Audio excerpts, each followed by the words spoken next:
ጉድ በል ጎንደር ይባላል እንግዲህ አብርሽ አሚሮና ሄርሜላ በአዲስ ነገር ብቅ ብለዋል። ይሄ ነገር ደግሞ በቅርብ አዲስ ነገር ጠብቁ እያለ ይገኛል። አሚሮ ትልቅ ነገር ጠብቁ፣ አብርሃም ከዚህም በላይ ይገባዋል እያለ መጥተዋል። ሰላም ጤና ይስጥልኝ። በመላው ዓለም ለምትገኙ የሌላ ግሮስ ቤተሰቦች እንዴት ናቸው? ደህና ናቸው ወይ?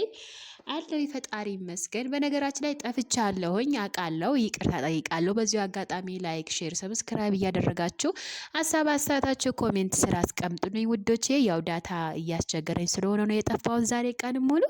በጣም ነው የማመሰግነው። አንዳንድ ልጆች ምን ሆነሻል እያላችሁኝ ትገኛላችሁ። በጣም ነው የማመሰግነው ስለተጨነቃችሁልኝ፣ ስላስባችሁልኝ ማለት ነው። እና ደግሞ ሄርሜላ አሚሮና አብርሃም በአዲስ ነገር ብቅ ብሏል። የፍቅር ጀማአ ቤተሰብ በቅርብ አዲስ ነገር ጠብቁ። አዲስ ነገር እየሸተተኝ ነው እያለ ነው አሚሮ። በነገራችን ላይ እየሸተተኝ ሳይሆን ነው የሚባለው እና በጣም ነው ደስ ያለ ለእናንተ እና ውዶችዬ እንግዲህ ነው የሚባለው። በአዲስ ነገር ደግሞ እኛም እንጠብቃለን። እንደዚህ አምሮባችሁ እንደዚህ ፈክታችሁ በመምጣታችሁ ደግሞ ደስ ብሎናል። የአብርሃም ደግሞ ፈገግታ ማየት ያማራችሁ ማየት እንትን የፈለጋችሁ የነበረ ሁላችንም የአብርሃም ጉጉት የነበራችሁ እንደዚህ ከአሚሮ ጋር እንደዚህ አምሮበት እንደዚህ ደምቆ ነጭ በነጭ ለብሰው እና ደግሞ አሚሮ 50 ሺህ ሰብስክራይብ ስለገባህ በዚሁ አጋጣሚ እንኳን ደስ አለክ። ሌላኛው ነገር አብርሃም 500 ሺህ ኬክ ገብቶ አንድ ላይ እንዳከበሩት እየገለጸ ይገኛል። አሚሮ ቲክቶክ ላይ ለቆት ነበረ።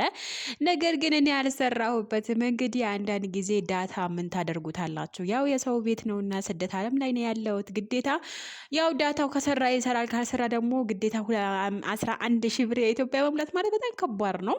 ስለዛ የኔ ቆንጆዎች እንግዲህ እኛም እንጠብቃለን። አዳዲስ ነገር ነው የምንጠብቀው፣ የምንፈልገውም አዳዲስ ነገር ነው። በአሁኑ ሰዓት የሚያስደስተንም የሚያስከፋንም ነገር ያው ዩቲዩብ ነውና አዲስ ነገር እንጠብቃለን። እንደዚህ ደግሞ ፈገግ ብላችሁ ስለመጣችሁልን እናመሰግናለን። ሀቂቃ ሄርሜላን ፈገግ ብላ ነው ዛሬ መጣችው እና ደግሞ በአዲስ ነገር ጠብቁ ብላችኋል። እኛም ደግሞ በአዲስ ነገር እንጠብቃለን። መልካም ቆይታ ይሁንላችሁ ውዶች። ላይክ፣ ሼር፣ ሰብስክራይብ ሳታደርጉ እንዳትሄዱ። በሌላ ቪዲዮ ብቅ እላለሁ።